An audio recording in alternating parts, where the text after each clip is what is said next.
Welcome, everybody, to another thrilling and exciting, heart-pounding edition of Pinfalls. I, of course, am who else but Tommy Ellis. And with me, as always, for the everyday fan for JohnG'sBeat.com, Mr. Jonathan Effin Wroblewski. Willkommen alles. Wie geht's, Yes, Tommy? yes, it is Bash in Berlin coming up here. The WWE is on the road again, Ach and so. this time they're headed to Germany. I took German in high school. That was my foreign language. I did about 1 year and a quarter of German. I got about a quarter way into German part two or whatever, sophomore year. Quickly was pulled out of that class for not doing well. Ich habe, Barely. ich habe 4 Jahre und High School und eine Jahre in Universität. Ja, I had 4 years in high school and 1 year in college. College was easy because I took beginner das, German. das ist sehr gut. Das ist Yeah. sehr gut. Yes. Back on the road. WWE has been very international this last year, and they are headed to Berlin. And we've got what, 5 matches Five here we're going to matches. cover today. Before we get into that, of course, we need to talk current standings. Where are we at? We are lifetime tied, which is just simply amazing. Over 4 years or 3+ years, we are tied. And I lead you by three this year. It's a rough year for me. I'm having a rough year. I don't know if it's the new era. I don't know if, my radar is just a little off, but we'll see. We'll see. The problem is I don't expect to make much ground on this one, as I feel like these are going to be fairly predictable matches, As do and I. I think that I'll be interested to see if there's any that we don't agree on, but we'll see. But if there is, it might be just like one, which isn't going to do me a lot of good. And the Hey, clock is chip the away, clock. pal. Yeah, but the clock's ticking though too. Now we're heading into September here, and there's only We so got many. probably three more. There's only so many pay-per-views left, and so many matches to guess on. So, all right, well, let's get into it. Bash in Berlin.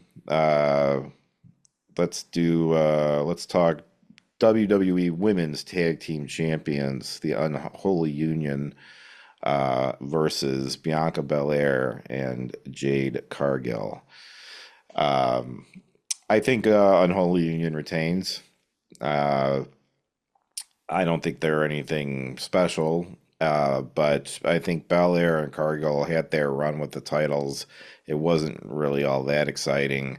And I think at the end of the day, people want to kind of get on with the two of them just getting into it with each other. I think that watching them is getting to be boring. They're just hanging out backstage, goofing around and laughing and being buddies and stuff, and then going out and having matches that are okay. I think they need to move on at this point. They tried the buddy thing. It was fine for a little bit, got Cargill in the door, but it's time for the two of these girls to start fighting. So something's got to give in the middle of this match that, starts sowing the seeds of that. And so I'm going to stick with the Unholy Union. At the risk of being repetitive, which I won't be, I'll just make it short and sweet. Exactly.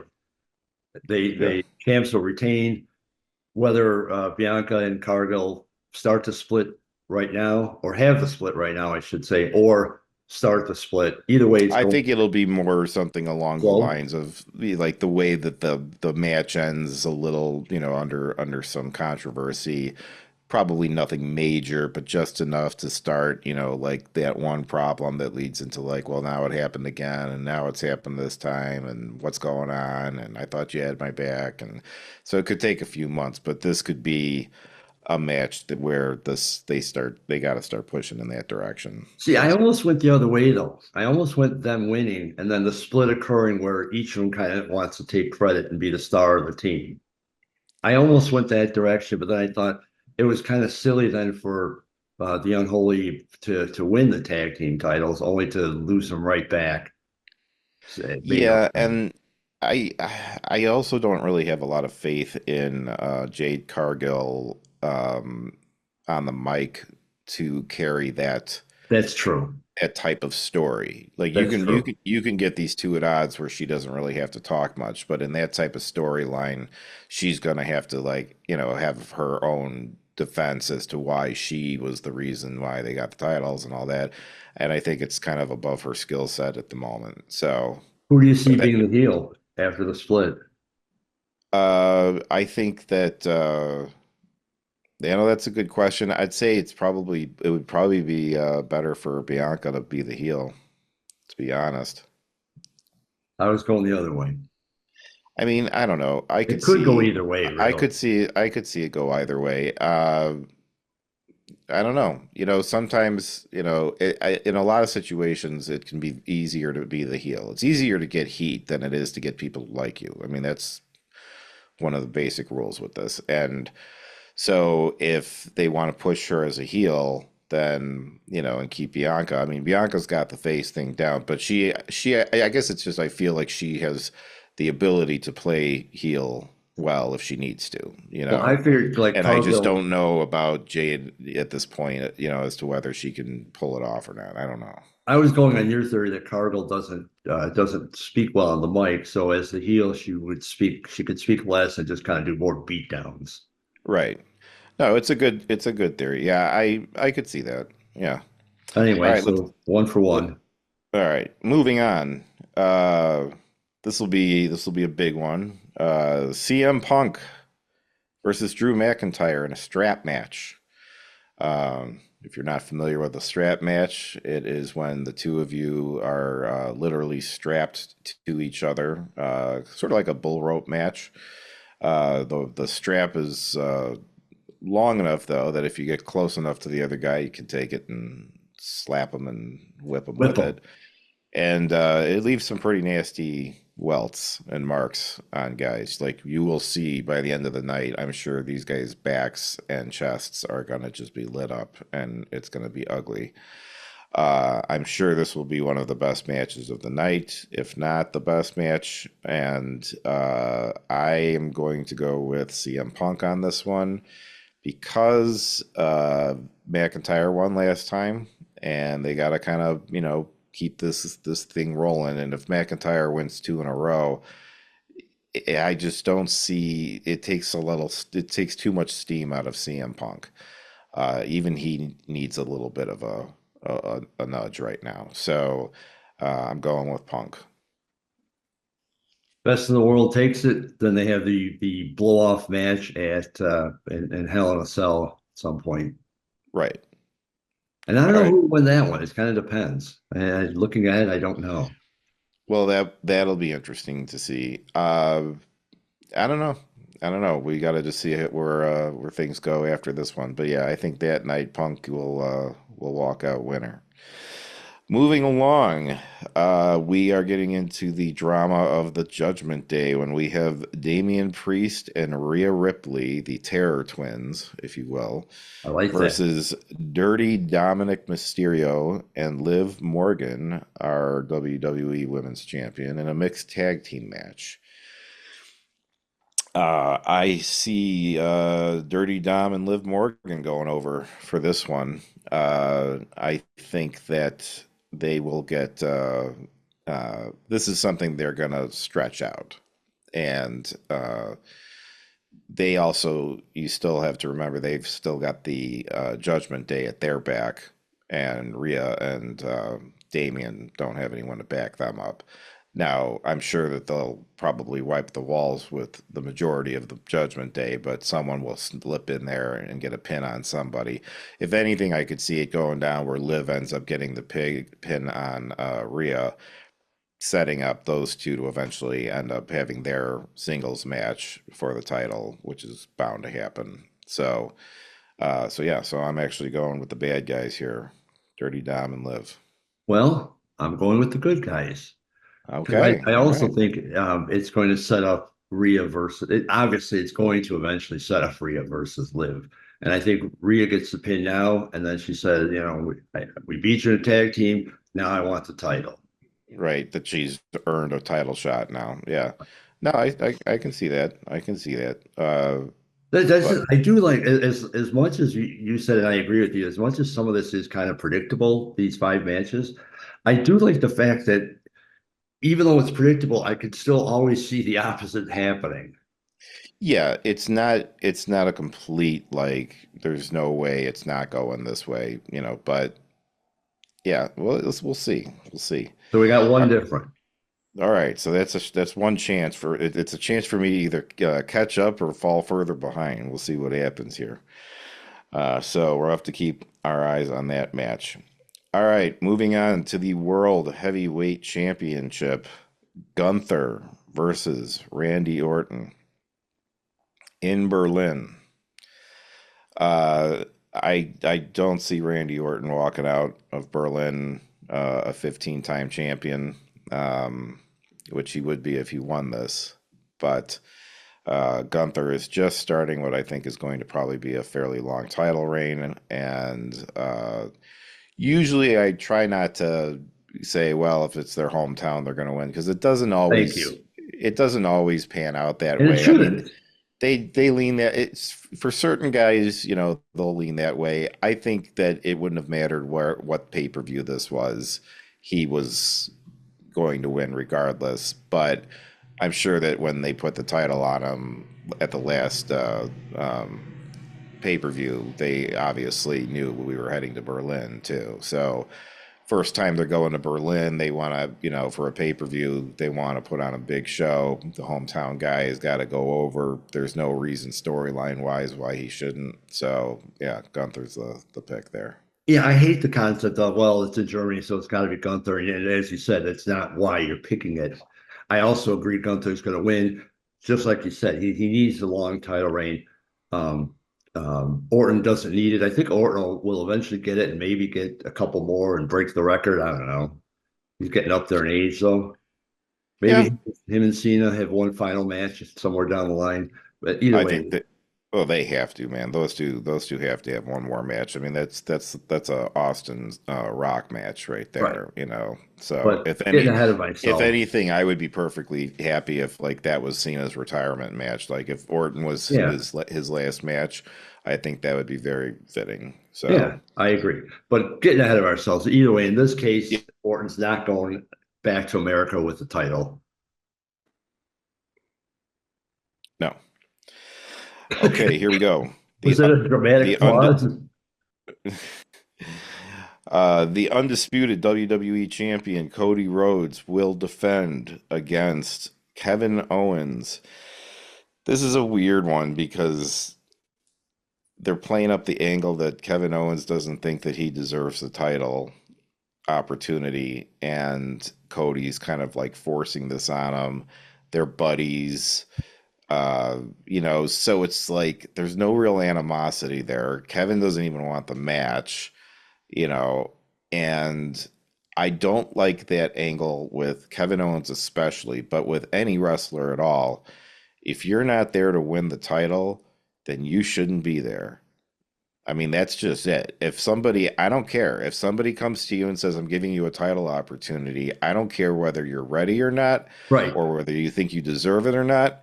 You go and you go for it. You try. There's no reason for any wrestler, heel or face, to ever say no thank you to a title shot. Agreed.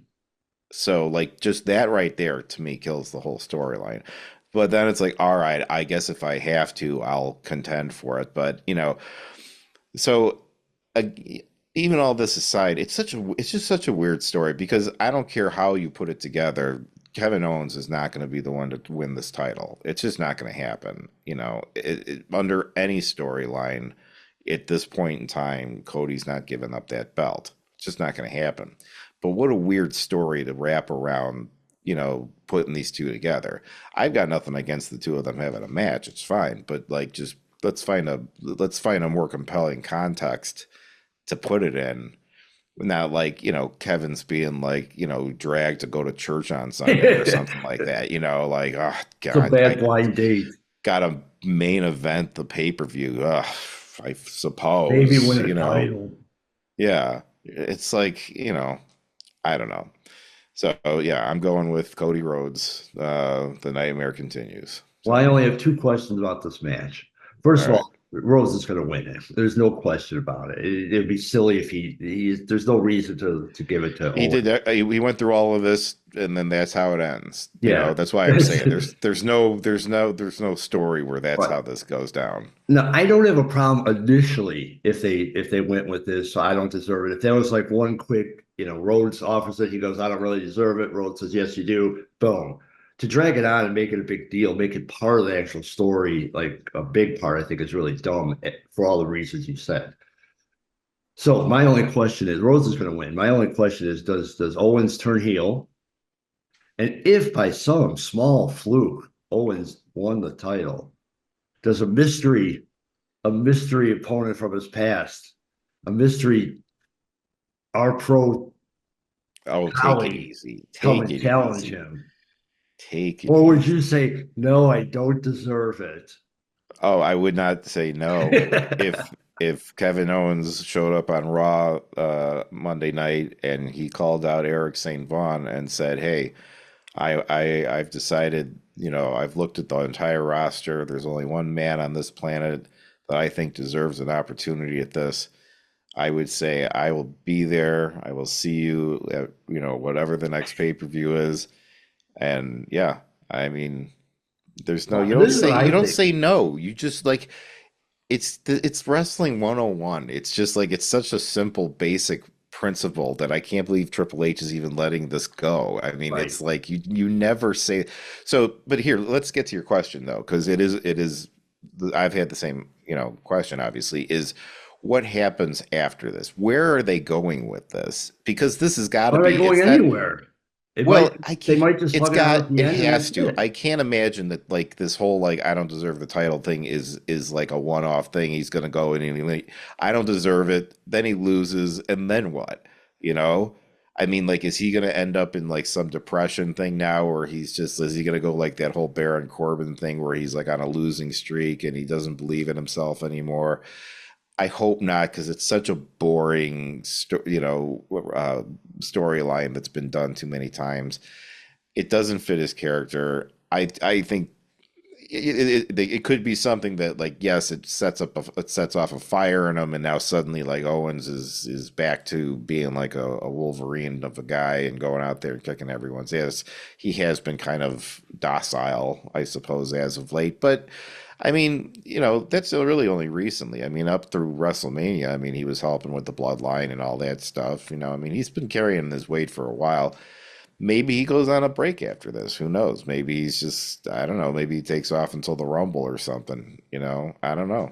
I think the opposite. I think somebody calls him out on Raw and says like, you were right. You didn't deserve the shot. It should have been Yeah, me. And then that starts their feud. I I could don't, see I don't that. know who. I mean, it could be a lot of different people. Well, anyone could put plugged into that, but yeah, that's definitely could happen for sure. But see, that could be you. Call him out on Twitter. Hey, Owen, I knew you were a bum back at our pro. You're still a bum. I want a shot at you. I want to prove that I could have gotten the jobs done. Yeah. Well, I'll uh I'll just tweet that out there and see what happens. Tommy Ellis trending or Eric St. Vaughn trending. I'll tell you, if you get a shot at Owens, I will pay Mm, for our transportation out there and our accommodations. done. Well, there it is. Bash in Berlin. Bash in Berlin is Saturday. It is what, August 31st, I believe. Mm-hmm. It's going to be on in the middle of the day for us. I think it's 1 o'clock Central or something like that. I will be So at Purdue University. I will be somewhere not watching the pay-per-view live, but I will watch it at some point that night. But I'll have my eyes very closely trained on that Judgment Day Mysterio match, and hopefully I can Chip away. get one more up, get a little closer with Air at Extra Dry. All right, with that, for pinfalls, I of course have been who else but Tommy else. With me, as always, for the everyday fan and JohnG'sBeat.com is Mr. Jonathan Effin, because his middle name starts with an F, Wroblewski. Guten Tag.